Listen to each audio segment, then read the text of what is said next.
Here is a 2024 Nissan Altima 2.0 liter SR VC turbocharged in the brilliant silver over the sport interior. Next year is the final year for the Altima, leaving really no sedans in its roster. The VC turbocharged engine will not be able to option a all-wheel drive, but it's the sportiest drive because you get a sport-tuned suspension. I'm Anthony from Hawkeye Rides, and last year we got an update in the front. So it has that sleek, wide fascia. The VC turbocharged engine that is housed underneath here is one of the most unique engines. It started off its debut with the QX50 Infinity, in which it's variable compression ratio, which means it changes your ratio as low as a 4-cylinder diesel, and it can go to an output as high as a 6-cylinder to give optimal performance. But before we get to that, the grille is going to get the gloss black. It's enlarged, it brushes into the LED headlights, daytime runnings, 5.4 inches of clearance, and going against Honda, Toyota, and Kia. This has an Xtronic CVT transmission, which is also a continuously variable transmission, which goes by ratios. It's not gear driven. And underneath the hood houses a inline 4-cylinder. It's a turbocharged, like we were saying, with 236 horsepower and 267 pound-feet of torque. Comparing it against the Infiniti QX50 engine, that's going to have 32 horsepower more and 13 pound-feet of torque more. So you can play a bit with this engine to get more dynamics and make it a lot more faster than even the numbers would project on paper. And last year we received these upgraded 19-inch wheels, and the design to it gives more of a European style, or I would say at least a sport design, which mimics that VC turbo. Your MPGs is at 25 for the city, 34 for the highway. It's not going to be a hybrid like the Honda Accord, but it's going to be faster than that variant. It's going to be faster than the Camry 4-cylinder and the Corolla and the Kia K5 4-cylinder. But when you start going into turbo variants, that's going to be pretty much about the same speed on your 0 to 60 and quarter miles, in which here it's not a perfect 50-50 weight distribution, and it's a CVT transmission. So you're not taking it on the track, but for a daily use, it's going to at least give you that adrenaline when you push that button. Gloss black elements start on the side view mirror. I wish they would have done the same on the lower of the window instead of giving the chrome, and maybe give us a more aggressive skirt to mimic the front design, especially when you're paying 37 to 38 grand. But on the flip side to that, look at what the new Honda Accord is going to be priced at. You have 2 turbo trims. If you go to the hybrid, you have to go up the tier in order to get similar features that you're getting here standard. This is not optioned up. So you're going to be paying more $40,000 to $50,000 there. Same thing with the Kia K5, except you can option features and with the Toyota, but you're not going to have the aggressive style as the rear of this unless you go TRD for the Camry. Standard LED taillights, and I like that we get a trunk lip spoiler, dual exhaust outlets, front and rear parking sensors, and a 360-degree reverse camera, which when you go to Honda, you're going to have to go to the top tiers in order to get most of these features and even safety features that are coming standard. Quick release, going into 17 cubic feet of storage, which is the best in class. Underneath, we'll have a spare tire. And I like what Nissan does. They got this little roller thing, which if you're not rolling it, you see it'll stay planted, but you can move it in and out. Bag holders right here on both sides, and you can split fold the rear bench in the back. It's not necessarily a full 40-60 split because of the housing under it, but because I'm tall, I'm going to try to do it in the back. You'll also have a little bit of a lip, and it doesn't store completely flat. The opening is pretty good. It's about the same as all the rivals in its segment. Let's go inside, start up this VC turbo so you can hear that exhaust note.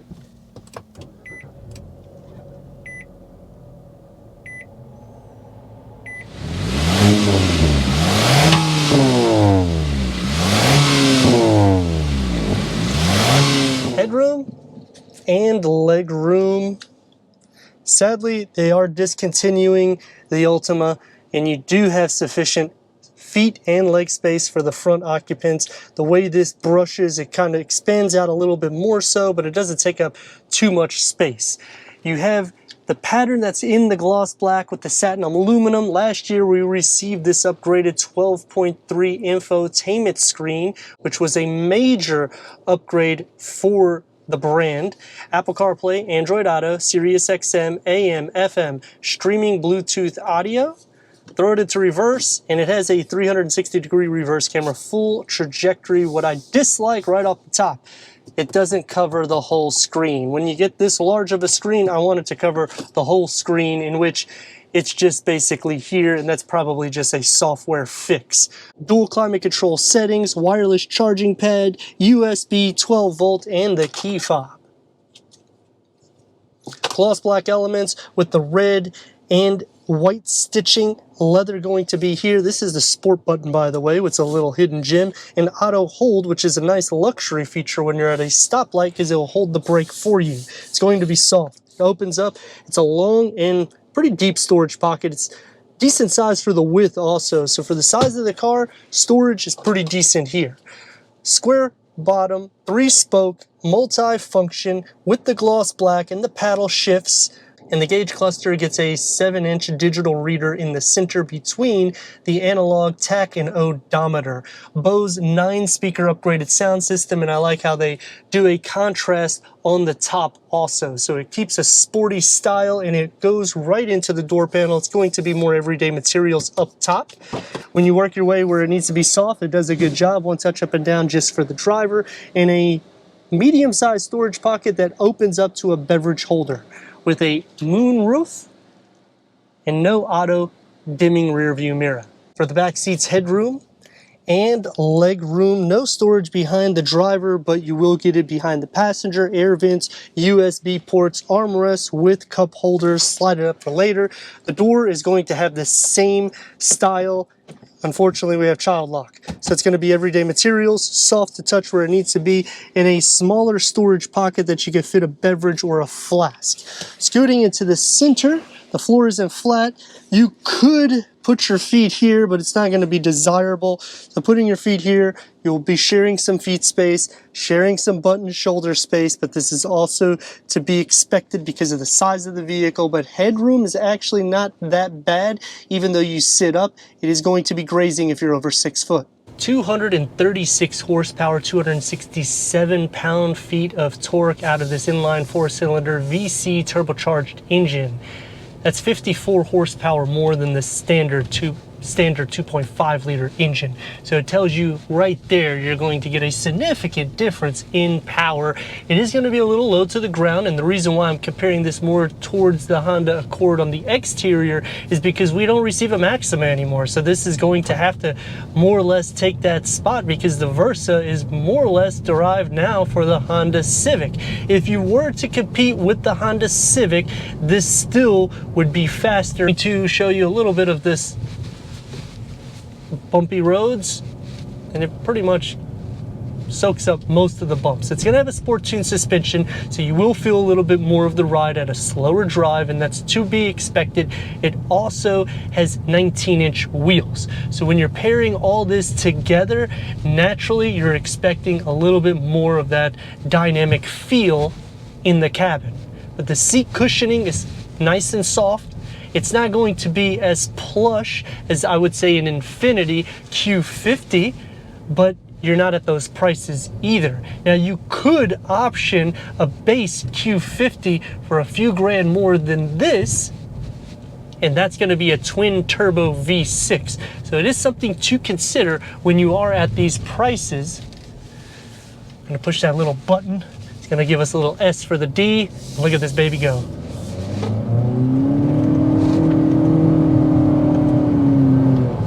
Is quick, man, she's quick. It's more fun and edgy, and I had a family member, because we have a QX50 right now, so we've had it for a few weeks. My QX60 is in the shop. So long story short, they drove the vehicle, and I own a Maserati also, so obviously night and day difference in performance. However, the VC turbocharged engine was so impressive for them that they came the next day to me and said, wow, that engine is actually really sporty. I wasn't expecting that, because when I pushed the gas, I was just going, and that's what you get. Look at this.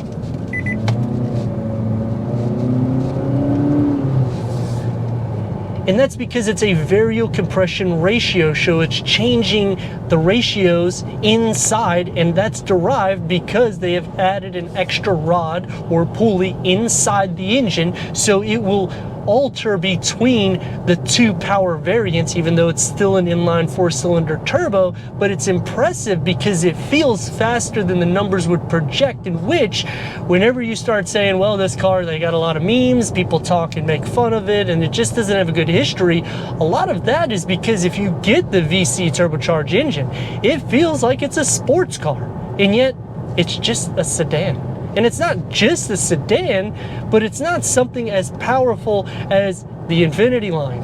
That's going to take me to some pros and cons. And starting off with the pros is what you've heard. Plus, you're getting this large screen. The con, the screen is tilted a little bit too forward. This is the same size that's derived out of the Infiniti QX60. I would have liked to see this a little bit more flush instead of just thrown onto the dash. But the pro, I like the contrast stitching. They really give that sporty vibe in the interior. And I like that they put this little button underneath the gear lever. So it's not like you have modes everywhere. You just push that and it's kind of silent. So when you're driving fast or doing some performance, you're like, hey man, sit back, I'm gonna push this button. And boom, now you're going. Not in this case, because it has a little bit of a lag once you're already up to speed. But off the line, or when you're around 20-30 miles per hour, it's not bad. Moving in and out of lanes is easy. The steering is pretty light for the most part. It's not as light as Honda or Kia, but I would say it's about the same as the Toyota Camry or Corolla. And again, comparing the two, it's more so towards the Camry because the Corolla is very small compared to this, and that would be again for the Versa. I like that we get the sport tuned suspension. I do not like that we don't get all-wheel drive. But then I also am thinking in the back of the mind, would I option this or go into a Q50? Because the Q50, you're getting 300 horsepower for a few grand more, twin turbo V6, 3.0 liter, so it's night and day difference. But the way this feels, you'll have almost the same feel to it when you push the throttle. It's not going to feel like 500 horsepower like a Hellcat, but it will feel sufficient for the size of this vehicle. Braking on the car, we're gonna do a hard one right here, so that way you can see what I mean. And you can pretty much stop on a dime if you have to. Turn radius is going to be fun because we're in traffic, but we got that sport button turned on, so now we're gonna see how it goes. Look at this baby go.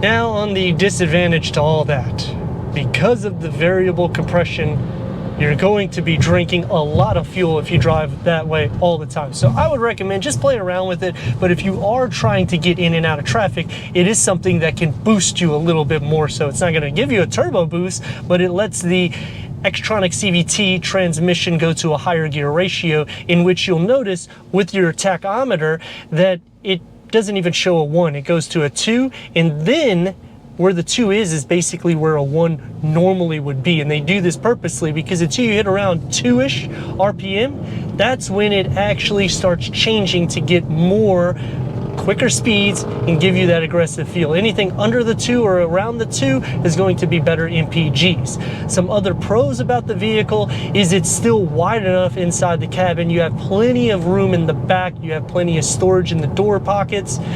Because of the setup of this center cluster, it would be nice if they would have moved the actual storage up a little bit. And that's going to lead me to the huge problem that comes with the Altima. They have a lot of buttons scattered everywhere. The heated steering wheel is going to be on the left.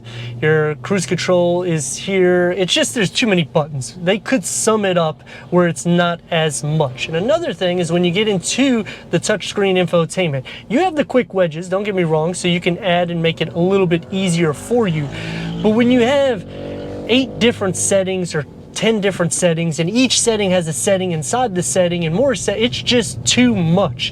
And the reason why I'm really stressing this is because I was with my father the other day in his Volkswagen Atlas, and it's the same setup in the sense of the way they do these infotainments. You really only need 3 or 4 main buttons and then do all the stuff through there, because either way you still have to click into it again. It's just too much, in which you're looking off the screen. If you only had 2 or 3 buttons, it'd be a lot easier, quicker, and simplified. I like that it's standard dual climate control settings for this VC turbocharged engine and a wireless charging pad. You're not going to receive those things in the Honda Accord until you go up the trim, and the same thing for the Kia K5. Now the difference is you can option features on Kia and Toyota, which you cannot anymore on Honda.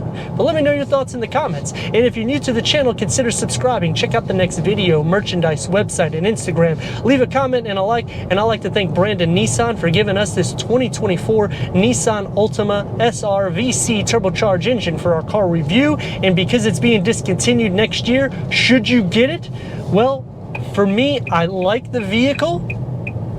I would like to see a few things change. I don't think that's going to happen because of discontinuing it, but it is a good vehicle to keep as a daily use, and it still gives you performance.